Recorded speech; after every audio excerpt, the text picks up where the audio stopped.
Bom, eu vou falar aqui agora sobre carvão vegetal, né, na indústria siderúrgica. Meu nome é Lucas Barbosa, uma atividade da disciplina de energia da biomassa, ministrada pela professora Marina. Bom, falando aqui um pouquinho sobre resumo, né, que eu vou falar, a indústria siderúrgica, né, ela é essencial para o desenvolvimento mundial, né, e ela produz ferro gusa, né, a partir da redução do minério de ferro. Esse ferro gusa, ele é um produto que vai ser beneficiado para a produção de aço. Porém,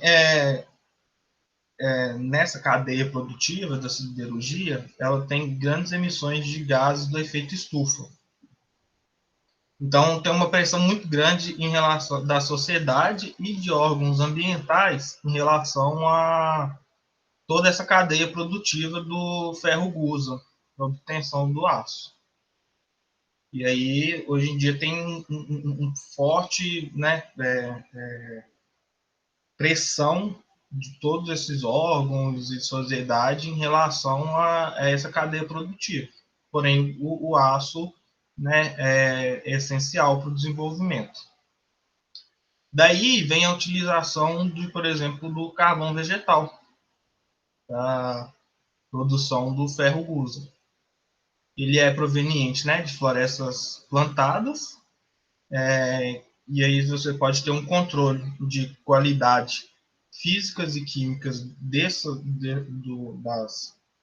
das árvores que são provenientes das florestas, né, que vão conferir maior rendimento gravimétrico do, do carvão e, consequentemente, você vai ter um saldo de CO2, né, positivo, que a produção de madeira para fazer o carvão vegetal, você tem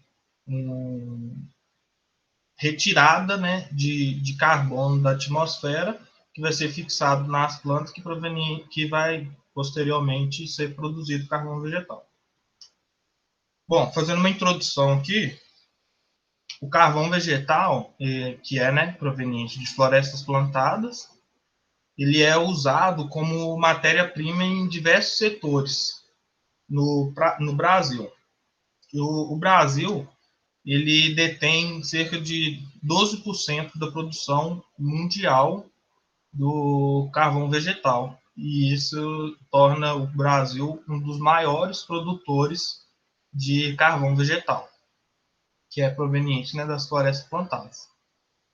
Bom, de toda a energia que é produzida no país, cerca de 8,9% dessa energia vem de carvão e lenha. Né? Eles utilizam carvão e a lenha, que é proveniente das florestas plantadas, para a produção de energia em usinas termoelétricas e tudo mais. Na siderurgia, o carvão ele é utilizado como agente redutor, né? Vai fornecer, ele vai reduzir o ferro, né? O óxido de ferro, o minério de ferro, nos seus processos, além de fonte de energia também para que ocorra essa redução, né? Ele vai fornecer energia, poder calorífico, para poder fundir aquele minério de ferro e produzir o ferro gusa. Bom, o consumo do carvão vegetal no Brasil em 2019 foi de cerca de 5,1 milhões de toneladas. O carvão vegetal, né, ele é considerado uma matéria-prima renovável pelo fato de vir de floresta plantada. Você produz, né, você conduz a floresta, corta, produz o carvão, você pode produzir de novo, conduzir outra floresta, e aí, consequentemente, você vai fazendo esse ciclo. Então, por isso que ele é considerado uma matéria-prima renovável.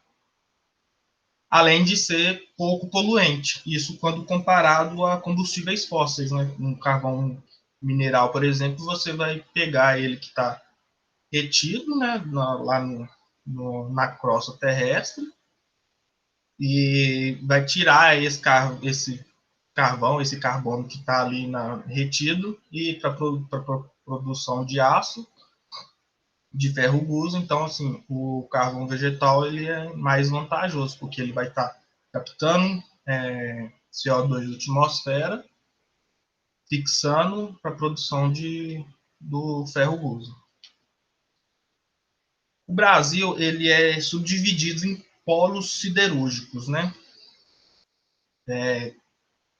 Tem um polo siderúrgico em Minas Gerais, que é um dos maiores produtores de ferro guso do país, além de ser o maior produtor de ferro guso, é um dos maiores consumidores de carvão também. Temos o polo de Carajás, que fica no estado do Maranhão e do Pará, e temos mais dois novos polos, né, relativamente novos, que é no Espírito Santo e no Mato Grosso do Sul. No Espírito Santo, pelo fato de ter área portuária e tudo mais, é interessante, né, para produção, para exportação de ferro guso. E o Mato Grosso, devido às expansões agrícolas, né, ele se tornou aí também um polo siderúrgico, né? Bom, a produção de ferro guso de 2003 a 2012 foi de cerca de 32 milhões de toneladas aqui no país. E o Brasil, hoje em dia, ele é considerado referência mundial na produção do ferro guso, porque devido à utilização do carvão vegetal. Com o aumento da preocupação mundial, né, com as mudanças climáticas, a siderurgia brasileira apresenta essa característica que é peculiar, né, com a utilização do carvão vegetal como um termorredutor na indústria siderúrgica. Bom, indo da siderurgia aqui, das etapas, né? A siderurgia, o que ela faz, então? Ela faz o beneficiamento das matérias-primas, que no caso é o carvão, pode ser carvão vegetal ou mineral, e do minério de ferro, ou óxido de ferro, para a produção do gusa e, consequentemente, e posteriormente, da produção de aço. Bom, porém, o carvão vegetal e o minério, eles têm os seus custos agregados de obtenção, né, de aquisição do carvão e do minério. E esses custos agregam valor ao aço. Então, quanto mais caro é para você ter o seu carvão ou o seu minério, né, mais caro vai ser o aço, consequentemente. Vai agregando valor aí na cadeia produtiva. Bom, o carvão vegetal, ele é utilizado como combustível, né, na siderurgia e como agente redutor nos altos fornos. E aí eles corroboram com o carbono, né, o carvão ele apresenta grande quantidade de carbono, e é esse carbono aí que vai ser utilizado como agente redutor do minério de ferro. A vantagem de você usar o carvão vegetal também é em relação aos seus teores de enxofre. O carvão vegetal, comparado com o carvão mineral, ele apresenta baixos teores de enxofre, às vezes até nulo.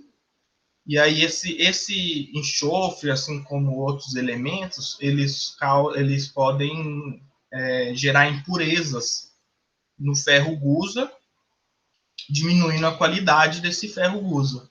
E, consequentemente, diminuindo a qualidade do ferro gusa, você diminui a qualidade do seu produto final, que é o aço. E, consequentemente, isso influencia no preço final do produto. Então, assim, o carvão vegetal, ele tem vários benefícios em relação ao carvão mineral, porque você consegue controlar melhor essas questões do elemento que está contido na madeira, consequentemente, no carvão, e aí você melhora a qualidade do seu ferro gusa, consequentemente, melhora a qualidade do aço, e aí você consegue agregar mais preço nesse produto final. Bom, o setor siderúrgico no Brasil, cerca de 86% da produção de carvão no Brasil foi utilizado para a produção de ferro gusa, isso em 2011. Bom, a siderurgia, ela pode ser subdividida em siderurgia independente, que essa siderurgia independente, elas são voltadas somente para a obtenção do ferro gusa, então ela produz o ferro gusa, pega o ferro gusa e vende para uma outra indústria que vai beneficiar esse ferro gusa. Ou pode ser também uma siderurgia integrada.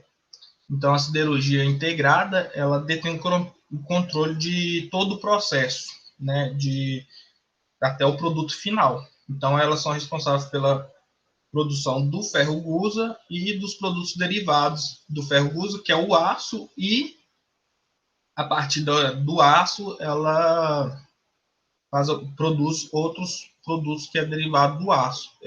E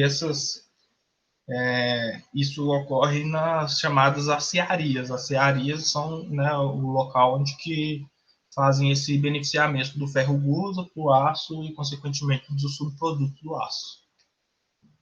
E aí, como que ocorre isso? Isso ocorre com a diminuição do carbono, que está, né, porque o ferro gusa ele sai com uma porcentagem alta de carbono, relativamente alta, em torno maior que 2%. E aí isso não é interessante para o aço, né? Porque o aço se torna mais quebradiço, mais duro, então não é interessante. Então, por isso que há essa diminuição do carbono, além da redução de impurezas, que é intrínseca ao processo de obtenção de ferro gusa. E aí essas impurezas podem ser o enxofre, nitrogênio, fósforo, entre outros elementos. E aí, nas aciarias, né, fazem os produtos final, que é derivados do aço, por exemplo, tarugo, placas, chapas, bobinas, vergalhões e cabos de aço, né? Bom, como que ocorre o processo siderúrgico, né? Aqui a gente tem esse esquema, para exemplificar isso, é da seguinte forma. Aqui, né, tem a imagem da siderurgia e aqui é uma esteira transportadora, que é esse aqui. A esteira transportadora, ela vai transportar, no caso aqui, o coque ou o carvão vegetal. O coque ele é proveniente do carvão mineral, né, é um beneficiamento do carvão mineral. Então, você tem essa sequência na esteira. O carvão, o minério de ferro, né, o óxido de ferro, e o calcário. Esses três produtos, né, essas três matérias-primas, entram na esteira, nessa sequência transportadora, que vai até o alimentador no topo do alto forno, onde que esse alimentador, né, alimenta o alto forno para que ocorra as reações dentro do alto forno. No alto forno, ele tem a injeção de ar em altíssimas temperaturas, né, de 1.200 graus Celsius, e esse ar que vai fazer a fusão desses elementos que estão aqui. Então, aqui, ó, uma fórmula química que ocorre dentro do forno, né, de forma bem simplificada. Aqui a gente tem a adição do minério de ferro, ou óxido de ferro, o monóxido de carbono, que é proveniente do carvão, da queima do carvão. Então, esse monóxido de carbono ele vai se ligar a esse oxigênio do óxido de ferro. E aí, se ligando o monóxido de carbono com o oxigênio do minério de ferro, ele vai formar o dióxido de carbono e vai liberar só ferro. O calcário, ele é importante aqui nesse processo para ele se liga às impurezas que estão contidos no minério, no carvão, né? São impurezas intrínsecas ao processo. E aí esse calcário ele vai se ligar a essas impurezas e vai formar a escória. Aqui na base do alto forno, temos a saída do ferro gusa, na parte mais inferior do forno, que aqui, né, pode exemplificar nessa figura ao lado também.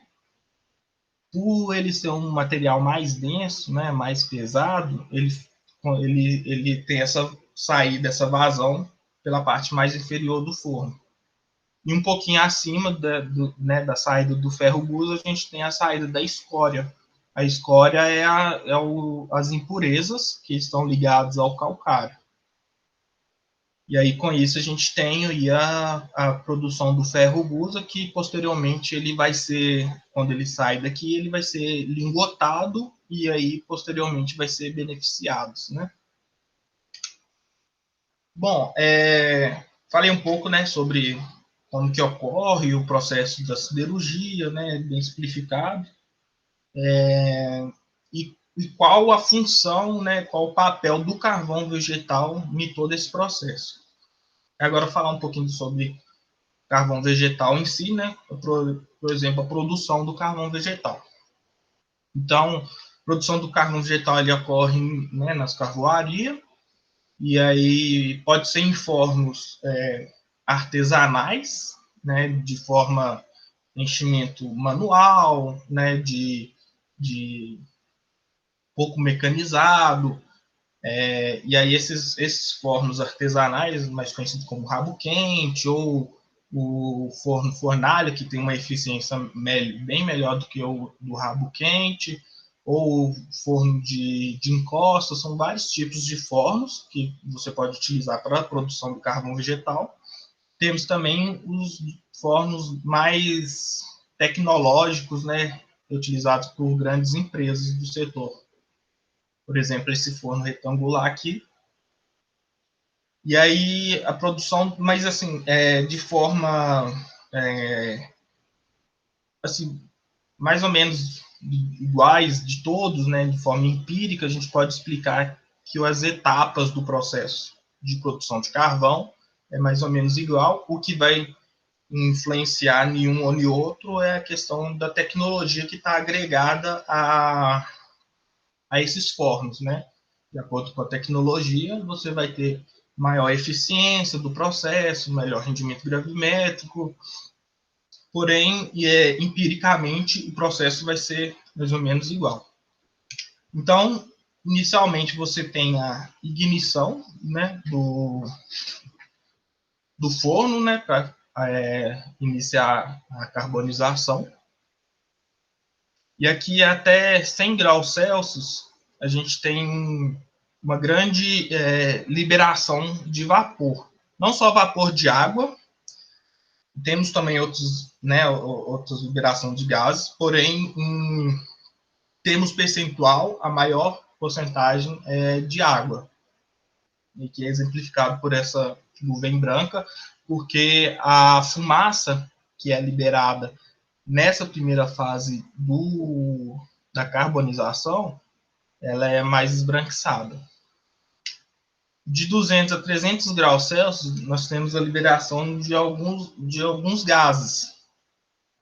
Essa fumaça é mais amarelada, e aí, em torno de 270 graus Celsius, essa primeira fase, até 200 graus, é conhecida como a fase endotérmica, né? Quando a madeira está absorvendo muito calor. Já a partir de 270, mais ou menos, ela já começa uma fase exotérmica, né? E aí ela se caracteriza por um forte desprendimento de gases, né? E aí a gente tem uma fração de ácido acético que é liberado, álcool metílico, uma fração leve de alcatrão e alguns gases combustíveis também. Metano, o monóxido e o dióxido de carbono também são liberados nessa fase. Bom, e aí a gente tem também uma outra fase que de 300 a 600 graus Celsius, que há uma redução desses gases que são liberados. Então, já tem uma diminuição grande na quantidade de fumaça que sai do forno, né, de carbonização. E aí a gente já tem uma fração de média e pesado de alcatrão. Né, o produto que é liberado aí nessa fase. Toda essa fase aqui, ela dura em torno de 5 dias.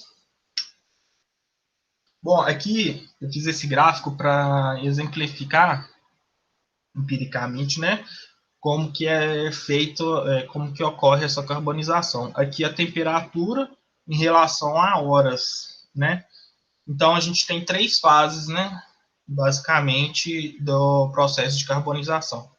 Essa verde, né, que representa a fase de secagem da madeira, a vermelha, que a gente tem um ganho exponencial da temperatura, né? Então, eleva muito, muito rápido a temperatura interior do forno, que é conhecida também como a pirólise ou a carbonização propriamente dita. E, posteriormente, a gente tem um resfriamento. Então, a primeira fase de secagem ela dura em torno de 2 dias.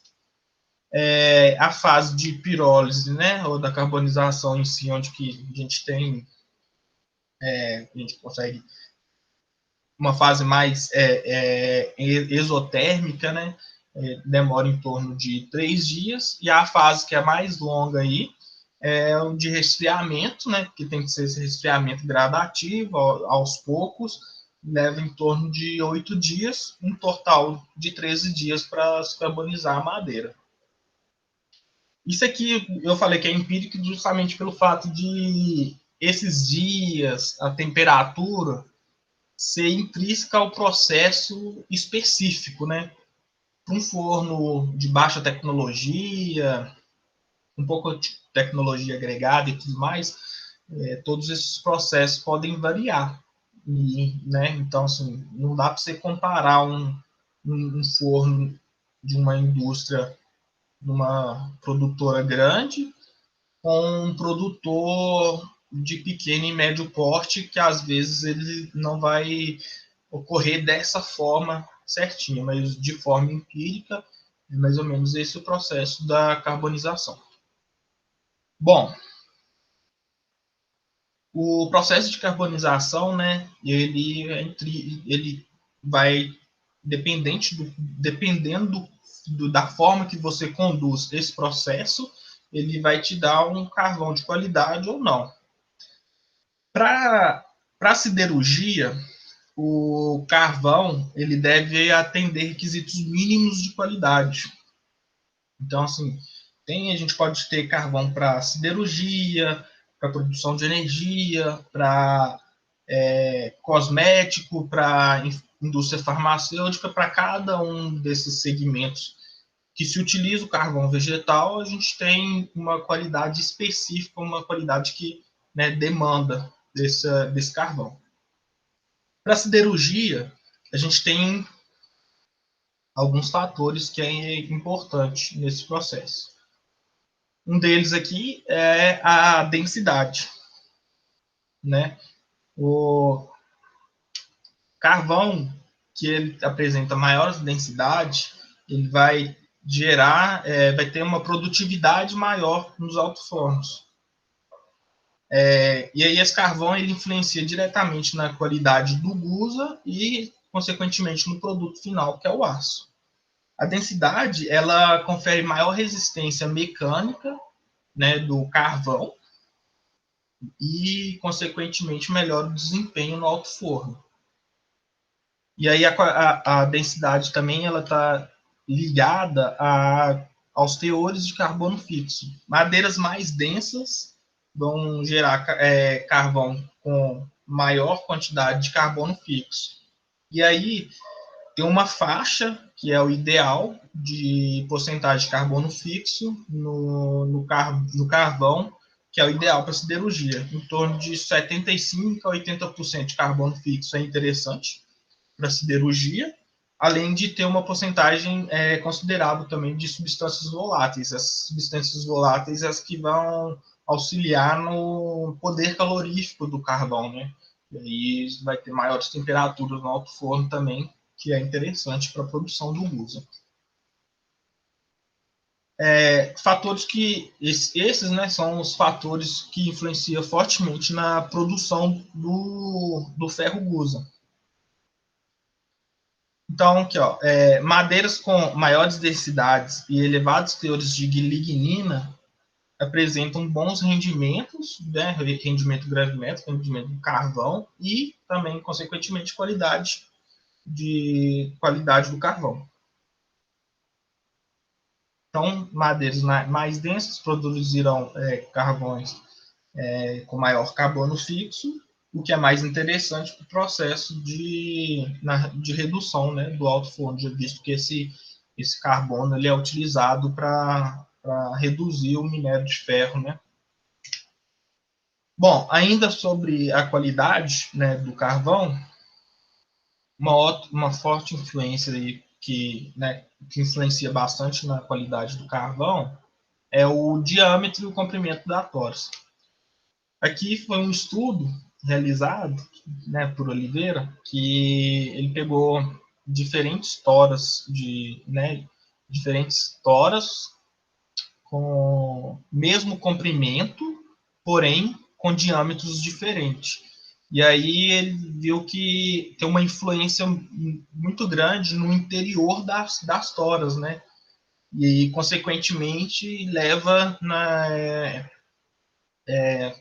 qualidades diferentes do carvão, né? Se a gente for reparar, por exemplo, esse aqui tá gerou um carvão bom, todas essas toras estão enfornadas, né, para carbonização. Se eu deixar mais tempo para que essa tora tenha todo o interior né, na temperatura aqui de 700 graus Celsius, por exemplo, provavelmente essa tora aqui já se transformou em cinza ou diminuiu, já se tornou um carvão inviável, né? Então, assim, essa relação aqui do diâmetro deve se ater, principalmente na hora de enfornar.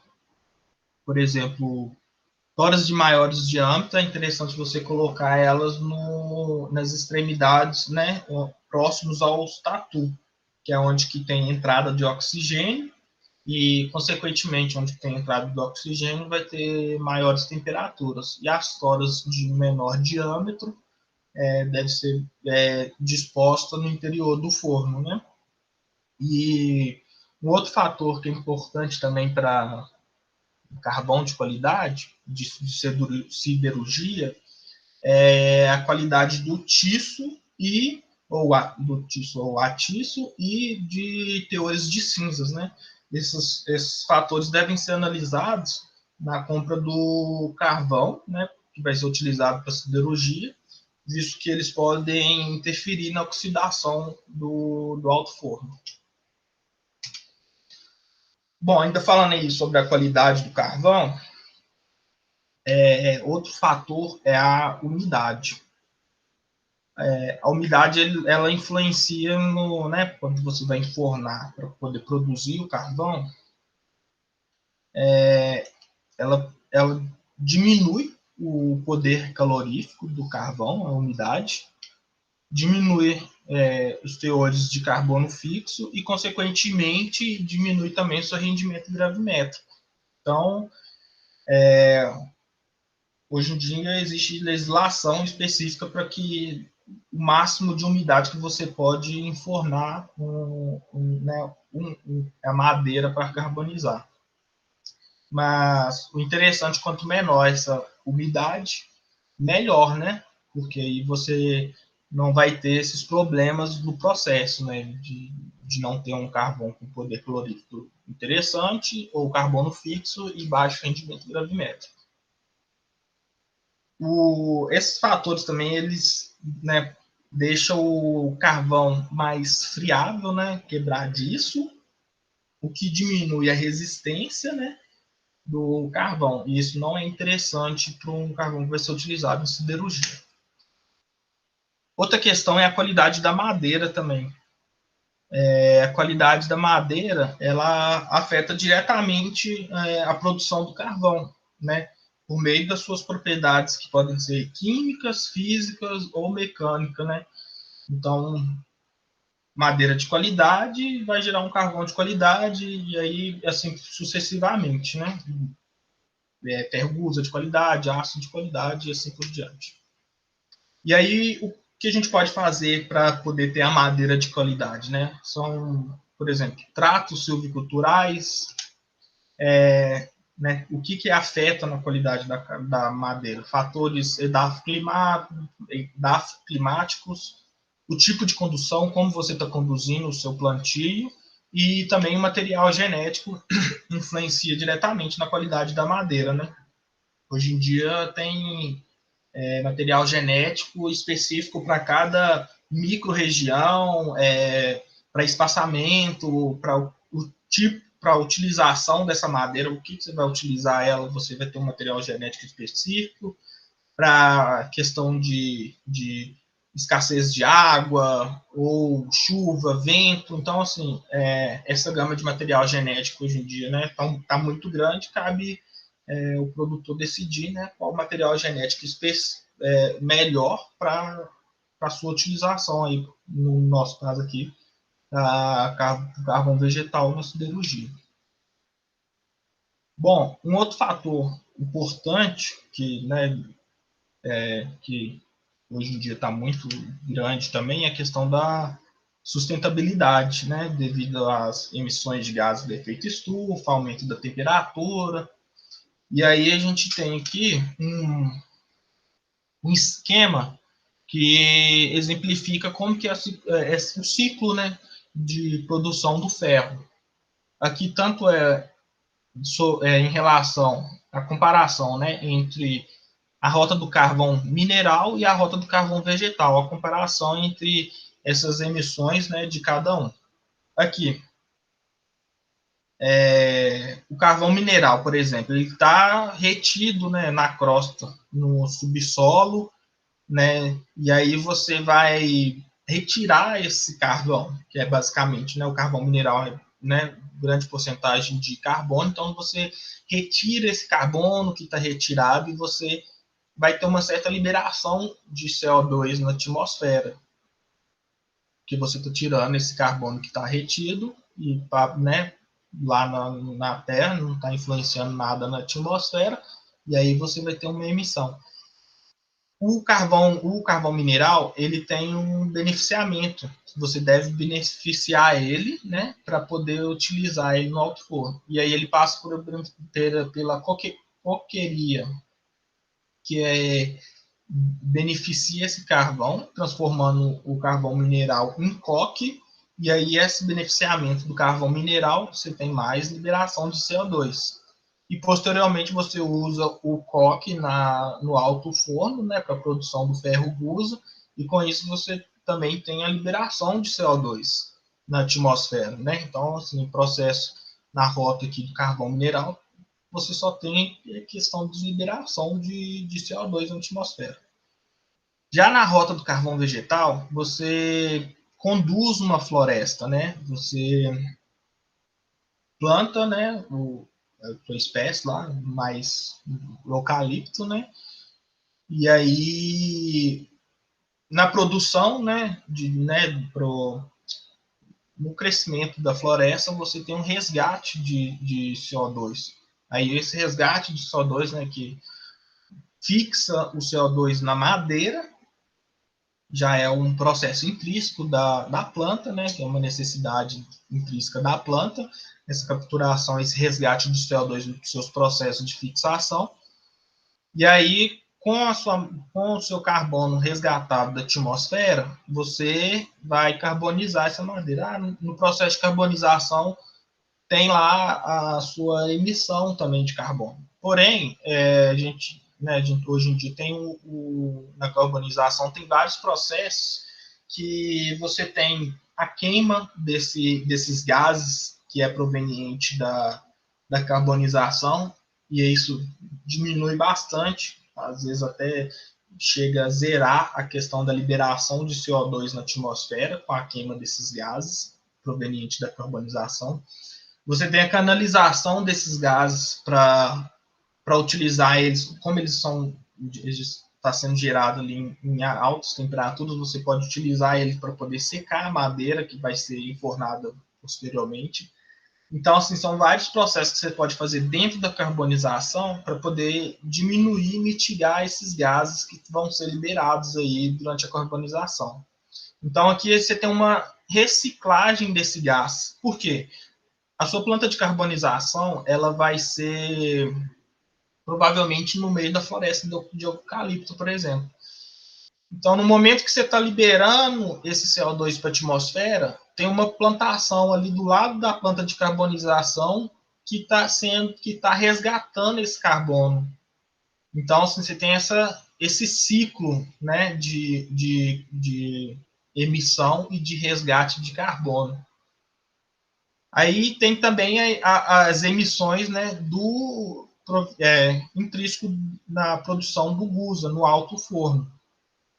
Porém, mesmo com todas essas liberações essas emissões de CO2 para a atmosfera, o saldo ainda total em relação ao que foi resgatado no plantio da floresta para a produção de carvão é positivo. Então, assim, mesmo com todas essas liberações, você ainda tem um saldo positivo. Você vai conseguir resgatar, captar mais CO2 da atmosfera do que você vai liberar ele. E aí, então, e depois o carbono que está sendo aqui, o carbono que está sendo gerado na carbonização, pelo processo de produção de carvão, que vai ser utilizado no alto forno, esse carbono ele vai ser fixado no aço.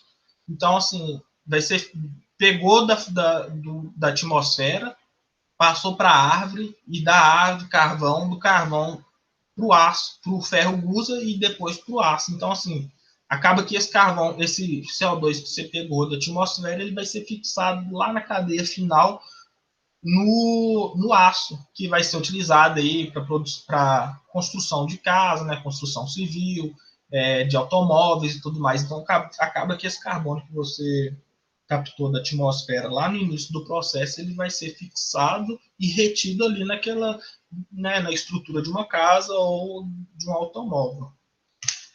Bom, considerações finais aqui, né? Então, o mundo, né, precisa de fontes de energias que são renováveis, né, e de baixo impacto ambiental.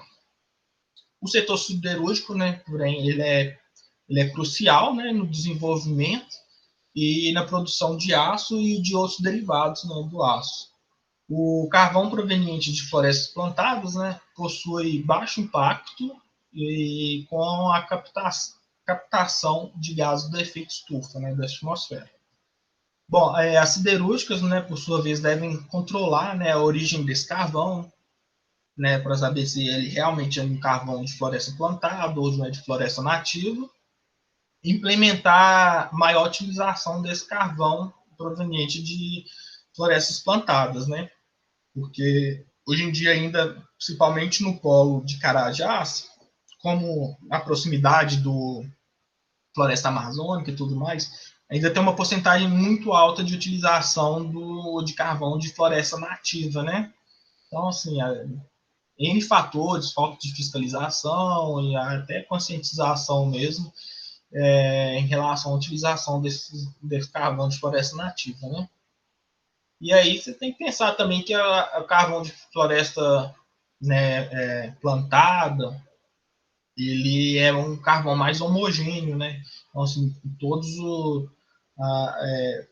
os seus componentes, né, intrínsecos ali do carvão, eles vão ser basicamente assim iguais, né? Então, e há uma homogeneidade que o processo de produção do ferro gusa exige, né? Que é interessante para o processo. Então, cabe aí a pessoa que produz, né? O ferro gusa saber aí qual que é o melhor para o processo dele, né? E além de tecnologias, né, na produção de carvão vegetal, proporcionam maior rendimento gravimétrico e melhor qualidade química e física do carvão vegetal, né? Ainda tem muito se avançar aí no processo de obtenção do carvão vegetal, porque não que 35% de carvão seja ruim, né, de rendimento gravimétrico, que é hoje em dia uma faixa excelente, né, mas aí em torno de 30 a 35% é o, né, que se espera, mas não sei se dá para aumentar esse rendimento gravimétrico, mas o interessante é o quanto mais tecnologia se empregar na produção de carvão, melhor vai ser o rendimento gravimétrico e, consequentemente, vai ser melhor a qualidade, né, química e física do carvão. E aí isso vai proporcionar também uma melhor qualidade do ferro gusa e dos seus subprodutos aí, ou dos seus coprodutos, né? Acho que, bom, no mais é isso. Muito obrigado. E aí aqui, posteriormente, tem as referências que eu utilizei no trabalho. Obrigado e até mais.